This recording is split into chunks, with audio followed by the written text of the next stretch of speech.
আসসালামু আলাইকুম। সবার আগে বাছাই করা 10টি আন্তর্জাতিক খবর জানিয়ে দেব। প্রথমেই থাকছে শিরোনাম। তবে তার আগে অনুরোধ থাকবে ভিডিওটিতে একটি লাইক দিবেন।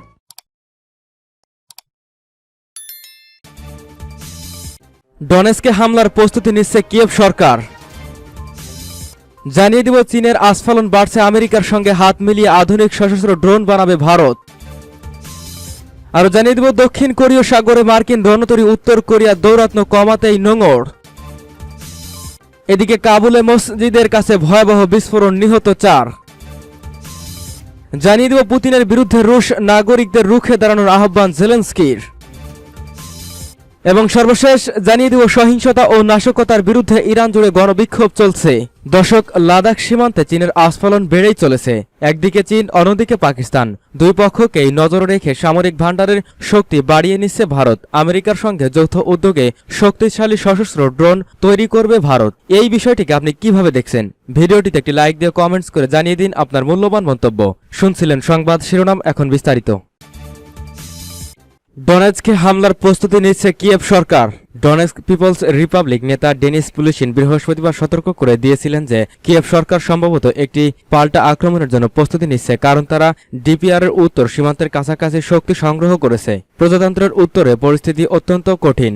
উদ্বেগজনক সংকেত আসছে শত্রু সেখানে একটি গুরুতর শক্তি সংগ্রহ করেছে এবং এটা সম্ভাব্য যে তারা শীঘ্রই জোয়ার ঘুরিয়ে দেওয়ার জন্য একটি পাল্টা আক্রমণ শুরু করবে। পুলিশিন তার টেলিগ্রাম চ্যানেলে পোস্ট করা একটি ভিডিও বার্তায় বলেছেন, মিত্রবাহিনী তার যথাসাধ্য চেষ্টা করবে।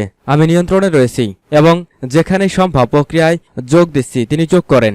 জার্মানির বিল্ড সংবাদপত্রের পরবর্তী সাক্ষাৎকারে ইউক্রেনের প্রেসিডেন্ট ভলোদিমির জেলেনস্কি বলেছিলেন যে তার দেশ রাশিয়ার আংশিক সেনা সমাবেশের মধ্যে ডনবাসের উপর পাল্টা আক্রমণের পরিকল্পনা ত্যাগ করবে না। সূত্র তাস। চীনের আস্ফালন বাড়ছে, আমেরিকার সঙ্গে হাত মিলিয়ে আধুনিক সশস্ত্র ড্রোন বানাবে ভারত। লাদাখ সীমান্তে চীনের আস্ফালন বেড়েই চলেছে।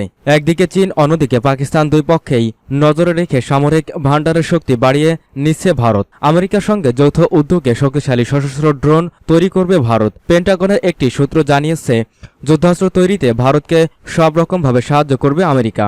এতে সব দিক দিয়ে ভারতেরই লাভ হবে। ভারত এতদিন রাশিয়ার থেকেই অস্ত্রশস্ত্র কিনত, এবার প্রতিরক্ষা বিষয়ে আমেরিকাকেও পাশে পাবে। বস্তুত ভারত সবচেয়ে বেশি অস্ত্র কেনে রাশিয়ার কাছ থেকে। গত 10 বছরে রাশিয়ার থেকে অস্ত্র কেনা কিছুটা হলেও কমেছে ভারতের, কিন্তু তবুও মস্কো নয়াদিল্লির সবচেয়ে বড় প্রতিরক্ষা মিত্র। কূটনৈতিক শিবিরের একাংশ মনে করছেন, ইউক্রেন আক্রমণ করার পরেও গোড়ায় রাশিয়ার প্রতি আনুগত্য কমেনি ভারতের। তবে এখন পরিস্থিতি অন্য।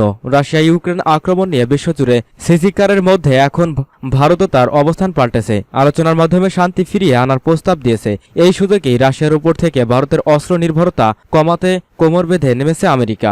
রাশিয়া ইউক্রেন যুদ্ধ অবিলম্বে বন্ধ হোক, রাষ্ট্রপুঞ্জে জোর সওয়াল ভারতের। লাদাখ সংঘাতের আবহেই আমেরিকার থেকে ঘাতক প্রিডেটর ড্রোন কেনার পরিকল্পনা করেছিল ভারত। আমেরিকার বায়ুসেনা এই ধরনের সশস্ত্র ড্রোন ব্যবহার করে। প্রতিরক্ষা বিশেষজ্ঞরা এই প্রিডেটর বি ড্রোনকে বলেন ঘাতক ড্রোন। উঁচু পাহাড়ি এলাকায় নজরদারি চালানো এবং দুর্গম এলাকায় অতর্কিত শত্রু ঘাঁটির উপর হামলা চালাতে এই ড্রোনের জড়িমেলা ভার। এর উন্নত রাডার ও সেন্সর সিস্টেম অনেক উঁচু থেকেই শত্রু ঘাঁটি চিনতে পারে। প্রতিপক্ষ টের পাওয়ার আগেই নির্ভুল লক্ষ্যে আঘাত হানতে পারে। MQ-9 রিপার ড্রোন আকারে বড়, ওজনেও ভারী, চালকহীন ক্যাম্বেট এরিয়াল ভেহিকল। এতে রয়েছে 712 কিলোওয়াটের টার্বোপ্রপ ইঞ্জিন। নিজের ওজনের থেকে 15 গুণ বেশি ওজন বইতে পারে রিপার ড্রোন। গতি ঘন্টায় 410 কিলোমিটার, প্রায় 1747 কিলোগ্রাম ওজনের পেলোড বইতে পারে প্রিডেটর বি। ভূমি থেকে 50,000 ফুট উচ্চতায় টানা 30 ঘন্টা উঠতে পারে এই ঘাতক ড্রোন। রাতেও ক্ষিপ্র গতিতে উঠতে পারে প্রিডেটর বি। ইলেকট্রো অপটিক্যাল ও ইনফ্রারেড দুটি ভার্সনই আছে এই ড্রোনের। Multimode radar system, electronic support মেজারও সিস্টেম রয়েছে। এই ড্রোন থেকে হেলফায়ার মিসাইল ছোড়া যায়। 500 পাউন্ড ওজনে দুটি লেজার গাইডেড বোমাও নিক্ষেপ করা যায় প্রিডেটর বি থেকে। এই ধরনের ড্রোন এবার ভারতের হাতেও চলে আসবে। দক্ষিণ কোরীয় বন্দরে মার্কিন রণতরী, উত্তর কোরিয়ার দৌরাত্ম্য কমাতেই নোঙর। উত্তর কোরিয়ার দৌরাত্ম্য কমাতেই দক্ষিণ কোরীয় সমুদ্র বন্দরে পৌঁছালো মার্কিন রণতরী USS রোনাল্ড রিগ্যান। আগামী সপ্তাহ থেকে যৌথ সামরিক মহড়া শুরু করবে দেশগুলো। গেল 4 বছরের মধ্যে বোসনা বন্দরে এটাই সবচেয়ে গুরুত্বপূর্ণ নৌবহর মোতায়েন। এর মাধ্যমে পরমাণু শক্তিধর পিয়ংইয়ংকে চাপে রাখতে চায় ওয়াশিংটন ও সিউল। চলতি বছরই অঞ্চলটিতে যৌথ সামরিক পেশিশক্তি প্রদর্শন করা হয়েছে, কিন্তু তাতে শক্ত অবস্থান থেকে সরানো যায়নি উত্তর কোরিয়াকে।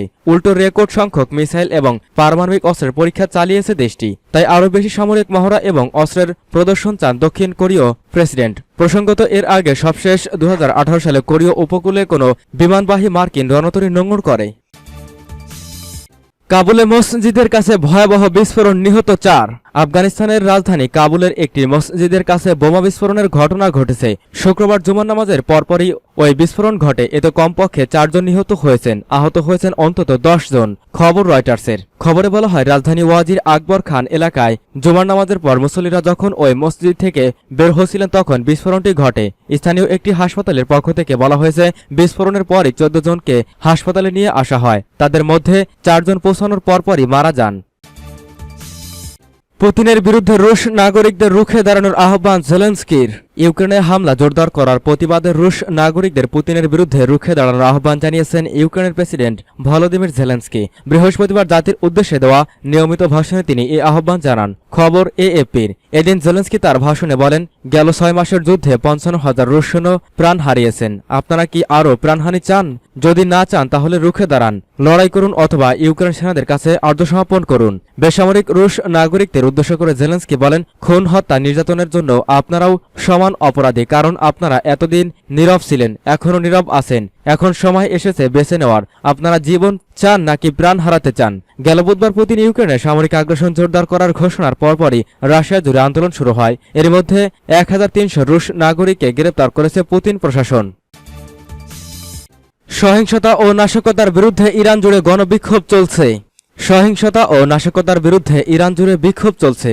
পুলিশ হেফাজতে এক নারীর মৃত্যুকে কেন্দ্র করে যারা দেশ জুড়ে সহিংসতা ও নাশকতা চালাচ্ছে এবং মসজিদ সহ পবিত্র স্থানে হামলা চালাচ্ছে তাদের বিরুদ্ধে আজ সর্বস্তরের জনতা রাস্তায় নেমে এসেছেন।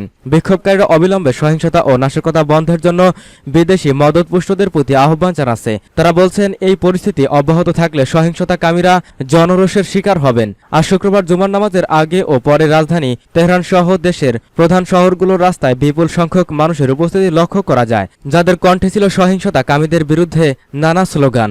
অনেকের হাতে ছিল সহিংসতাকামীদের বিরুদ্ধে স্লোগান লেখা নানা প্ল্যাকার্ড। তারা ইসলামী বিপ্লবের প্রতি নিজেদের সমর্থনের কথা ঘোষণার পাশাপাশি এই পথে অটল থাকার প্রতিশ্রুতি ব্যক্ত করেন।